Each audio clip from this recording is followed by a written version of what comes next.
Capítulo 6. Jehová Dios tiene misericordia de un resto. Isaías 4 del 2 al 6. Una violenta tempestad se abate sobre una región densamente poblada. Los recios vientos, las lluvias torrenciales y las fuertes crecidas avanzan implacables, destrozando casas, arruinando cosechas y cobrándose vidas. Pero la tormenta pasa pronto y tras ella sobreviene la calma. Para quienes han sobrevivido, ha llegado la hora de restaurar y reconstruir. El profeta Isaías predice algo parecido respecto a Judá y Jerusalén. Los nubarrones del juicio divino se aproximan amenazadores y hay sobradas razones para ello. La culpa de la nación es grave. Tanto los gobernantes como el pueblo han colmado la tierra de injusticia y derramamiento de sangre. Por medio de Isaías, Jehová pone al descubierto la culpa de Judá y advierte de que ejecutará su sentencia contra esa nación transgresora. Isaías 3:25 dice: A espada caerán tus propios hombres y por guerra tu poderío. Después de la tormenta, la tierra de Judá quedará sumida en un estado de completa desolación, una perspectiva que seguramente entristece a Isaías. Sin embargo, hay buenas noticias. La tempestad del justo juicio de Jehová pasará, y un resto quedará con vida, pues Jehová templará con misericordia el juicio de Judá. El mensaje inspirado del profeta que se encuentra en Isaías 4 del 2 al 6 nos sitúa en el futuro, en ese tiempo bendito. Es como si el sol saliera de entre las nubes de las imágenes y sonidos de juicio que se describen en Isaías 2 del versículo 6 al capítulo 4 versículo 1. La escena pasa a mostrar la hermosa visión de una tierra y un pueblo renovados. La profecía de Isaías tocante a la restauración de un resto y su posterior seguridad tiene también un cumplimiento en la actualidad. En la parte final de los días, Isaías 2 del 2 al 4 dice: En la parte final de los días, la montaña de la casa de Jehová será firmemente establecida por encima de la cumbre de las montañas y será elevada por encima de las colinas, y a ella afluirán todas las naciones. Y muchos pueblos irán y dirán: Vamos, subamos a la montaña de Jehová, a la casa del Dios de Jacob. Él nos enseñará sus caminos y nosotros andaremos en sus sendas, porque la ley saldrá de Sión y la palabra de Jehová de Jerusalén. Él será juez entre las naciones y resolverá los asuntos con relación a muchos pueblos. Convertirán sus espadas en arados y sus lanzas en podaderas. Las naciones no alzarán la espada unas contra otras, ni aprenderán más a hacer la guerra. Analicemos este oportuno mensaje, no tan solo por su trascendencia profética, sino porque nos habla de la misericordia de Jehová y de lo que podemos hacer personalmente para obtenerla. El brote de Jehová. Isaías suaviza el tono de su mensaje al mirar hacia un tiempo más pacífico, más allá de la tempestad que se aproxima. Escribe: En aquel día lo que Jehová haga brotar, el brote de Jehová, nota, llegará a ser para decoración y para gloria, y el fruto de la tierra será algo de lo cual tener orgullo, y algo hermoso para los de Israel que hayan escapado. Isaías 4:2. Isaías habla aquí de una restauración. El sustantivo hebreo que se traduce por brote se refiere a un retoño, un vástago, una rama, y está relacionado con prosperidad, aumento y bendiciones procedentes de Jehová. Isaías pinta de ese modo un cuadro esperanzador. La venidera desolación no durará para siempre. Con la bendición de Jehová, la tierra de Judá alcanzará la prosperidad que tuvo en el pasado y de nuevo producirá fruto en abundancia. Levítico 26 del 3 al 5 dice: Si continúan andando según mis estatutos y obedeciendo mis mandamientos y los cumplen, yo les daré lluvias abundantes a su debido tiempo, y la tierra dará su producto, y los árboles del campo darán su fruto.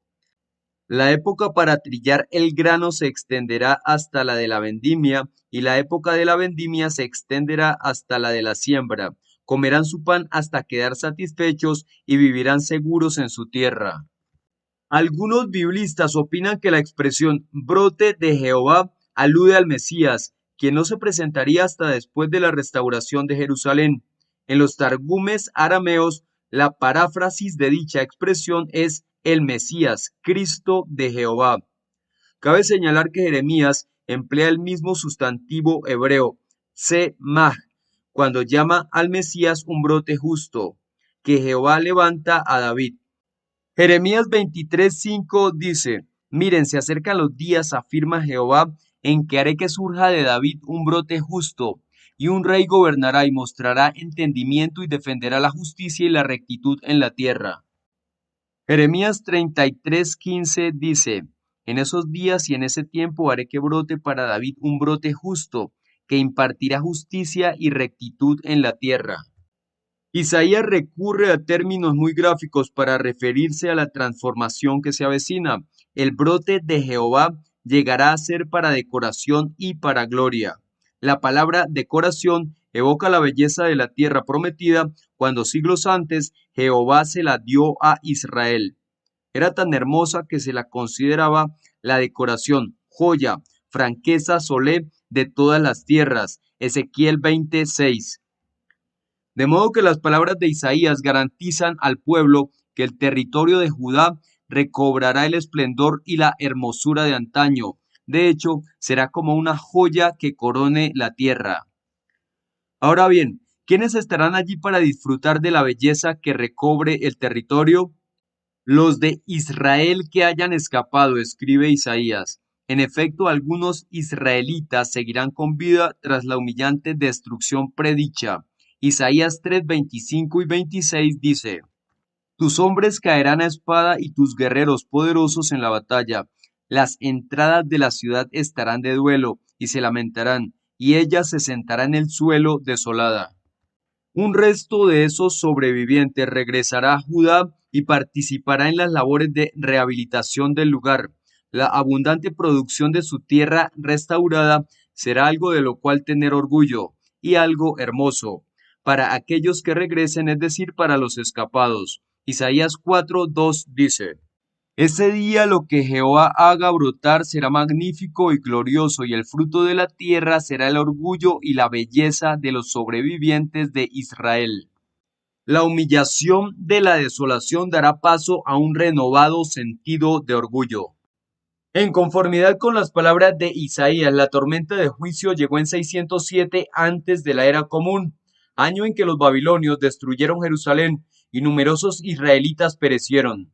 Algunos habitantes que sobrevivieron fueron al destierro en Babilonia, pero si no hubiera sido por la misericordia divina, no habría quedado nadie con vida. Nehemías 9:31 dice: Y como tu misericordia es tan grande, no acabaste con ellos, ni los abandonaste, porque eres un Dios compasivo y misericordioso. Con el tiempo, Judá terminó completamente desierta. Segunda de Crónicas 36 del 17 al 21 dice: De modo que él mandó contra ellos al rey de los caldeos, que mató a espada a sus jóvenes en la casa de su santuario. No sintió compasión ni por los jóvenes, ni por las vírgenes, ni por los ancianos, ni por los débiles.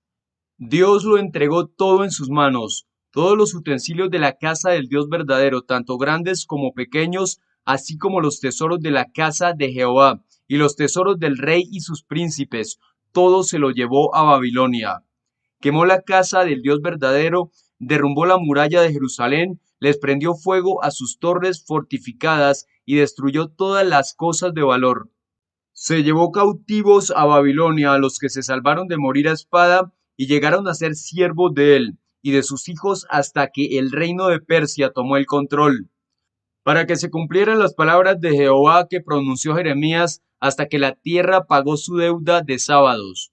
Todos los días que estuvo desolada guardó el sábado hasta cumplir 70 años. Pero más tarde, en 537 antes de la era común, el Dios de la misericordia permitió que los escapados regresaran a Judá para restaurar la adoración pura. La nota al pie de página dice: Algunos de los escapados nacieron en el destierro. Si sus antepasados no hubieran sobrevivido a la destrucción, ellos no habrían nacido, así que podía considerarse que habían escapado. Esdras 9 del 13 al 15 dice: Y después de todo lo que nos ha pasado por nuestras malas acciones y nuestra gran culpa, aunque tú, Dios nuestro, no nos has tratado como merecemos por nuestros errores, sino que nos has permitido escapar a los que estamos aquí, ¿acaso volveremos a desobedecer tus mandamientos y formaremos alianzas matrimoniales con gente que tiene esas prácticas detestables? ¿No te enojarías tanto que nos destruirías por completo sin que nadie escape ni sobreviva? Oh Jehová Dios de Israel, tú eres justo, porque algunos hemos sobrevivido hasta este día. Estamos ante ti con nuestra culpa, porque no se puede estar de pie ante ti después de lo que hemos hecho. Compárese con Hebreos 7, 9 y 10. Hebreos 7, 9 y 10 dice: Y podría decirse que incluso Leví, que recibe el diezmo, ha pagado el diezmo mediante Abraham, porque Leví todavía no había nacido de su antepasado cuando Melquisedec salió a su encuentro. Esdras 1 del 1 al 4 y 2, 1 dice: En el primer año del rey Ciro de Persia, Jehová movió al rey Ciro de Persia a proclamar un decreto por todo su reino para que se cumplieran las palabras de Jehová pronunciadas por Jeremías. El decreto, que también puso por escrito, decía: Esto es lo que dice el rey Ciro de Persia: Jehová, el Dios de los cielos, me ha dado todos los reinos de la tierra y me ha encargado que le construya una casa en Jerusalén, que está en Judá. Aquellos de ustedes que formen parte de su pueblo, que su Dios esté con ellos y que suban a Jerusalén, que está en Judá, y reconstruyan la casa de Jehová, el Dios de Israel. Él es el Dios verdadero, cuya casa estaba en Jerusalén. Estos fueron los habitantes de la provincia que salieron del cautiverio de entre los desterrados, a quienes el rey Nabucodonosor de Babilonia había desterrado a Babilonia. Ellos regresaron más tarde a Jerusalén y Judá, cada uno a su propia ciudad. El arrepentimiento de corazón de aquellos exiliados que volvieron se expresa de manera muy hermosa en el Salmo 137, escrito probablemente mientras estaban cautivos o poco después. Al regresar a Judá labraron y sembraron el terreno. Piensen lo que debieron de sentir al ver que Dios bendecía sus labores, haciendo la tierra tan productiva como el fértil jardín de Edén. Ezequiel 36 del 34 al 36 dice: Se cultivará la tierra desolada, la que estaba desolada, para que todo el que pasara la viera. Y la gente dirá: La tierra desolada ha llegado a ser como el jardín de Edén, y las ciudades que quedaron en ruinas, desoladas y demolidas, están ahora fortificadas y habitadas. Y las naciones que queden alrededor de ustedes tendrán que saber que yo, Jehová, he reconstruido lo que estaba demolido y he plantado lo que estaba desolado. Yo, Jehová, lo he dicho y lo he hecho. En nuestro tiempo ha tenido lugar una restauración similar. A principios del siglo XX, los estudiantes de la Biblia, como entonces se conocía a los testigos de Jehová, llegaron a ser cautivos en sentido espiritual de Babilonia la Grande, el imperio mundial de la religión falsa.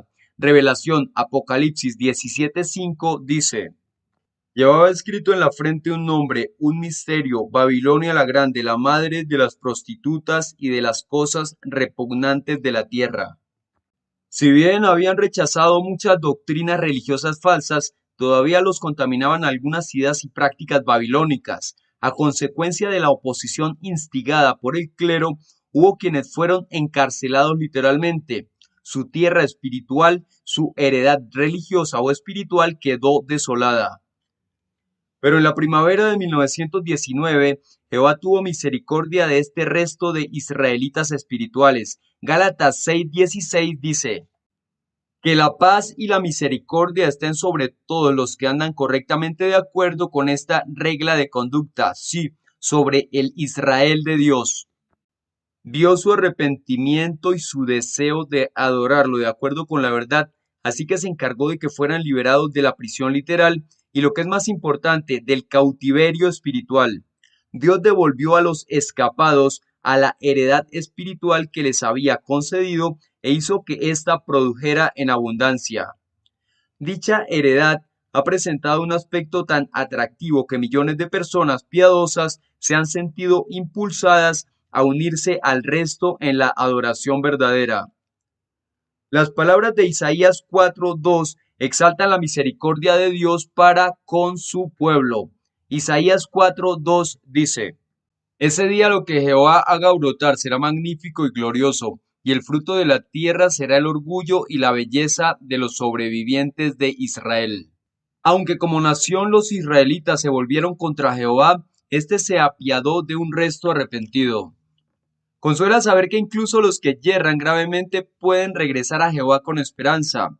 Quienes se arrepienten no deben sentir que están fuera del alcance de la misericordia de Jehová, pues Él no rechaza un corazón contrito. Salmo 51:17 dice: El sacrificio que a Dios le agrada es un espíritu destrozado, un corazón destrozado y aplastado, oh Dios, no lo rechazarás. La Biblia nos garantiza: Jehová es misericordioso y benévolo, tardo para la cólera y abundante en bondad amorosa. Como un padre muestra misericordia a sus hijos, Jehová ha mostrado misericordia a los que le temen. Salmos 103:8 y 13 dicen: Jehová es misericordioso y compasivo, es paciente y está lleno de amor leal. Tal como un padre les muestra misericordia a sus hijos, Jehová les ha mostrado misericordia a los que le temen. Sin lugar a dudas, un Dios tan misericordioso merece toda nuestra alabanza. Un resto llega a ser santo a Jehová. Aunque ya nos ha hablado del resto que sería objeto de la misericordia de Jehová, Isaías da más detalles. Tiene que suceder que de los remanentes en Sión y de los que queden en Jerusalén, se dirá que son santos a él, todos los que estén inscritos para vida en Jerusalén. Isaías 4:3. ¿Quiénes son los restantes y los que quedan? Son los escapados que se mencionan en el versículo anterior, es decir, los judíos desterrados a quienes se permitirá volver a Judá. Isaías pasa a mostrar por qué les tendrá misericordia Jehová, porque serán santos a él. Santidad significa limpieza o pureza espiritual, condición de sagrado. Ser santo entraña ser limpio o puro tanto de habla como de conducta, alcanzar la norma divina de lo que es justo y propio. Jehová ciertamente se apiadará de los que sean santos a él, y dejará que regresen a la ciudad santa, Jerusalén. Nehemías 11:1 dice: Ahora bien, los príncipes del pueblo vivían en Jerusalén, pero se echaron suertes entre el resto del pueblo para que una de cada 10 familias se mudara a Jerusalén. La ciudad santa y las otras 9 se quedaran en las demás ciudades. ¿Permanecerá allí este resto fiel? Isaías promete que serán inscritos para vida en Jerusalén. Esta expresión nos recuerda que los judíos tenían la costumbre de llevar un registro exacto de las familias y tribus de Israel. Nehemías 7:5 dice: Entonces mi Dios me motivó a reunir a los nobles, a los gobernantes subordinados y al pueblo para hacer un registro por familias, y encontré el libro del registro genealógico de los que habían subido primero. Allí estaba escrito. Figurar en un registro significaba estar vivo, pues cuando alguien moría, su nombre se borraba de él. En otros lugares de la Biblia se habla en sentido figurado de un registro o libro que contiene los nombres de las personas a quienes Jehová concede la recompensa de la vida. La permanencia en ese libro, sin embargo, está condicionada, pues Jehová puede borrar los nombres. Éxodo 32, 32 y 33 dice: Pero si lo deseas, perdona su pecado. Si no, bórrame del libro que has escrito, por favor. Sin embargo, Jehová le respondió a Moisés: Borraré de mi libro al que haya pecado contra mí. Salmo 69, 28 dice: Que sean borrados del libro de los vivos y que no estén inscritos entre los justos. Por tanto, las palabras de Isaías entrañan una advertencia que induce a la reflexión. Quienes regresen solo podrán seguir viviendo en su tierra restaurada si permanecen santos a los ojos de Dios. El resto que en el año 537 antes de la era común retornó a Jerusalén lo hizo con un motivo puro: restaurar la adoración verdadera. Nadie que estuviera contaminado con prácticas religiosas paganas o con la conducta inmunda que Isaías había denunciado tan contundentemente, tenía derecho a volver. Isaías 1 del 15 al 17 dice: Y cuando ustedes extienden las manos, escondo de ustedes mis ojos, por muchas oraciones que hagan, yo no los escucho, sus manos están llenas de sangre. Lávense, límpiense, quiten de mi vista sus actos de maldad, dejen de hacer cosas malas. Aprendan a hacer el bien, busquen la justicia, corrijan al opresor, defiendan los derechos de los huérfanos y defiendan la causa de las viudas. Únicamente aquellos a quienes Jehová considerara santos podrían regresar a Judá. Isaías 35:8 dice: Y habrá una senda allí, sí, un camino llamado camino de la santidad. El impuro no viajará por ella, está reservada para el que anda por el camino. Ningún tonto accederá a ella. De igual modo, desde que en 1919 fue liberado del cautiverio espiritual, el resto ungido se ha esforzado al máximo por ser santo a la vista de Dios. En la actualidad, se le han unido millones de otras ovejas, personas que abrigan la esperanza de vivir eternamente en la tierra. Juan 10:16 dice: Y tengo otras ovejas que no son de este redil, a esas también las tengo que traer, y ellas escucharán mi voz, formarán un solo rebaño con un solo pastor. Habiéndose librado de las enseñanzas y prácticas babilónicas, todos ellos procuran sostener las elevadas normas morales de Dios. Primera de Pedro 1 del 14 al 16 dice: Como hijos obedientes, no dejen que los deseos que tenían antes en su ignorancia sigan moldeándolos. Más bien, al igual que el santo que los llamó, sean santos en toda su conducta, porque está escrito: tienen que ser santos porque yo soy santo. La misericordia que Jehová les ha mostrado no ha sido en vano. Recordemos que Jehová se fijó en los israelitas que eran santos e inscribió sus nombres para vida. Hoy en día también observa el empeño que ponemos en estar limpios en sentido mental y físico al presentar nuestros cuerpos como sacrificio vivo, santo, acepto a Dios. Romanos 12:1 dice: Por lo tanto, hermanos, les suplico por la compasión de Dios que ofrezcan sus cuerpos como un sacrificio vivo, santo y que agrade a Dios. Así darán un servicio sagrado con su capacidad de razonar. Y a cuantos viven según ese patrón, Él los inscribe en su libro de la vida, el registro simbólico donde constan los nombres de quienes se encaminan a la vida eterna, sea en el cielo o en la tierra. Filipenses 4:3 dice: Y a ti que eres un colaborador de verdad, también te pido que sigas ayudando a estas mujeres que se han esforzado a favor de las buenas noticias junto conmigo y con Clemente y también con el resto de mis colaboradores, quienes tienen su nombre escrito en el libro de la vida. Malaquías 3:16 dice: En ese tiempo los que temían a Jehová se pusieron a hablar entre ellos, cada uno con su compañero, y Jehová siguió prestando atención y escuchando, y ante él se escribió un libro para recordar a los que temen a Jehová y a los que meditan en su nombre.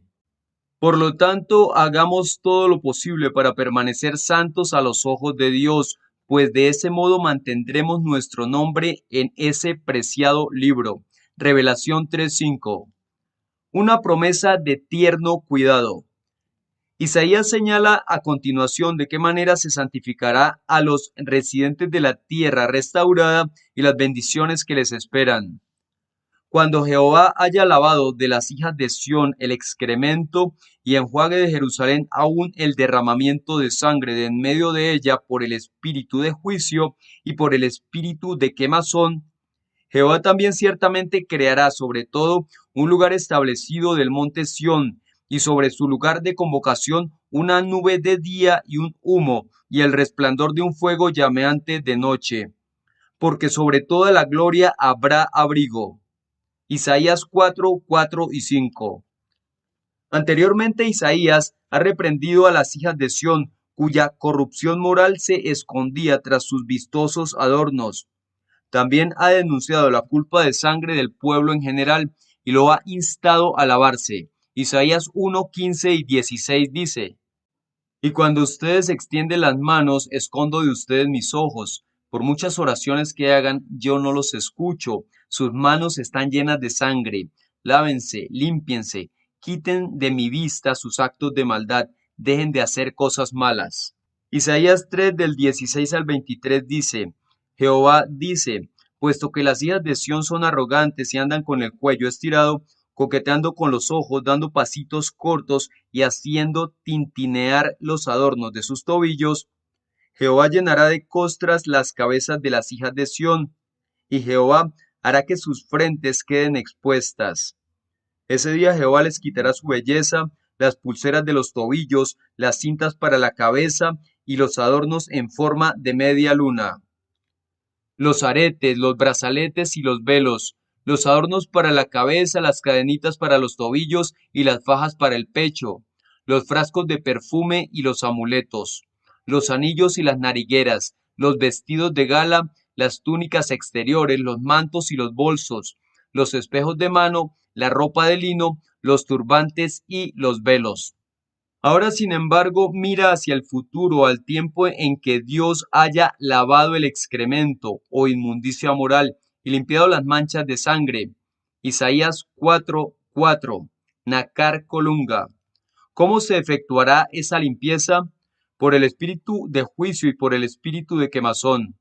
La venidera destrucción de Jerusalén y el destierro en Babilonia serán manifestaciones del juicio y la cólera ardiente de Dios sobre una nación inmunda. El resto que sobreviva a estas calamidades y regrese a casa habrá sido humillado, refinado. Por ese motivo será santo para Jehová y disfrutará de su misericordia. Compárese con Malaquías 3, 2 y 3. Malaquías 3, 2 y 3 dice: Pero ¿quién resistirá el día de su venida y quién podrá mantenerse en pie cuando él aparezca? Porque él será como el fuego del refinador y como la lejía de los lavanderos. Y él se sentará como el que refina y purifica la plata, y purificará a los hijos de Leví, los refinará como al oro y como a la plata, y ellos serán para Jehová personas que presentan una ofrenda con justicia. Jehová promete a través de Isaías que cuidará con ternura a ese resto ya purificado. Las expresiones una nube, un humo y un fuego llameante evocan la forma en que Jehová cuidó a los israelitas una vez que partieron de Egipto. Una columna de fuego y nube los protegió de sus perseguidores egipcios y los guió por el desierto. Éxodo 13, 21 y 22 dice: Jehová iba delante de ellos, durante el día los guiaba por el camino en una columna de nube y durante la noche los alumbraba en una columna de fuego. Así podían viajar tanto de día como de noche. La columna de nube no se separaba del pueblo durante el día, ni la columna de fuego se separaba de ellos durante la noche. Éxodo 14, 19, 20 y 24 dicen: Entonces el ángel del Dios verdadero que iba delante del campamento de Israel fue a colocarse detrás de ellos, y la columna de nube que estaba delante de ellos se movió a la parte de atrás y se quedó detrás de ellos. Así que se colocó entre el campamento de los egipcios y el campamento de Israel. Por un lado la nube era oscura, pero por el otro alumbraba la noche, de modo que un campamento no pudo acercarse al otro en toda la noche. Durante la vigilia de la mañana, Jehová miró desde dentro de la columna de fuego y nube hacia el campamento de los egipcios y provocó el pánico entre los egipcios. Cuando Jehová se manifestó en el monte Sinaí, la montaña humeaba por todas partes. Éxodo 19, 18. De modo que una vez limpios los desterrados no han de sentir temor. Jehová será su protector, estará con ellos, sea que se reúnan en sus propias casas o se congreguen en asambleas santas. Para acabar de describir la protección divina, Isaías dirige la atención al vivir cotidiano.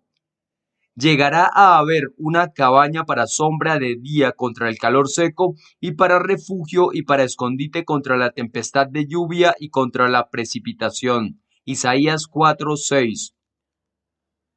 En los viñedos y otros campos de cultivo a menudo se construía una cabaña o una choza con objeto de protegerse del sol ardiente durante la estación seca y del frío y las tormentas en la estación lluviosa. Compárese con Jonás 4:5. Jonás 4:5 dice: Entonces Jonás salió de la ciudad y se sentó al este de ella. Allí se hizo un refugio y se sentó a su sombra para ver qué le pasaría a la ciudad. Frente al calor abrasador de la persecución y las tormentas de la oposición, será Jehová quien dé protección, seguridad y refugio al resto purificado.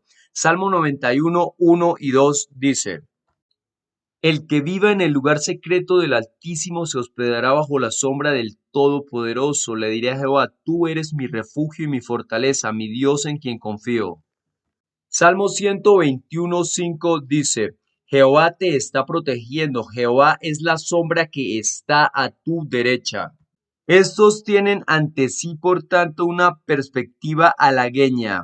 Si dejan atrás las doctrinas y las prácticas inmundas de Babilonia, permiten que el juicio de Jehová los purifique y procuran mantenerse santos, estarán a salvo en una cabaña de protección divina, por así decirlo. Observe que la limpieza precede a las bendiciones. Así ha sido en nuestros días. En 1919, el resto ungido aceptó con humildad que se le refinara, y Jehová lavó su inmundicia. Desde entonces, una gran muchedumbre de otras ovejas también se ha dejado limpiar por Jehová. Revelación 7:9 dice: Después de esto vi una gran muchedumbre que ningún hombre podía contar. Eran de todas las naciones, tribus, pueblos y lenguas, y estaban de pie delante del trono y delante del Cordero. Iban vestidos con túnicas largas y llevaban hojas de palmera en las manos. Tras purificarlos, Jehová ha bendecido al resto y a sus compañeros. Los ha puesto bajo su protección. No es que impida milagrosamente que el calor de la persecución o las tormentas de la oposición los alcancen, pero sí los protege, como si levantara sobre ellos una cabaña para sombra y para escondite contra la tempestad. ¿De qué manera? Piense en este hecho. Algunos de los gobiernos más poderosos de la historia han proscrito la predicación de los testigos de Jehová o han tratado de eliminarlos por completo. Pese a ello, estos se han mantenido firmes, predicando sin cesar. ¿Por qué no han logrado las potencias detener las actividades de este grupo relativamente pequeño y en apariencia indefenso? Porque Jehová ha puesto a sus siervos limpios en una cabaña protectora que ningún hombre puede derribar. Y en el plano personal, que Jehová sea nuestro protector no significa que vayamos a vivir sin problemas en este sistema de cosas. Muchos cristianos fieles se encaran a la pobreza, los desastres naturales, la guerra, las enfermedades, la muerte y otras adversidades graves. Al afrontar tales situaciones, nunca olvidemos que nuestro Dios está con nosotros. Él nos brinda protección espiritual y todo lo que necesitamos para aguantar fielmente las pruebas, incluso el poder que es más allá de lo normal. Segunda a los Corintios 4:7 dice: Sin embargo, tenemos este tesoro en vasijas de barro para que el poder que va más allá de lo normal venga de Dios y no de nosotros. En su presencia estamos seguros, no hemos de temer.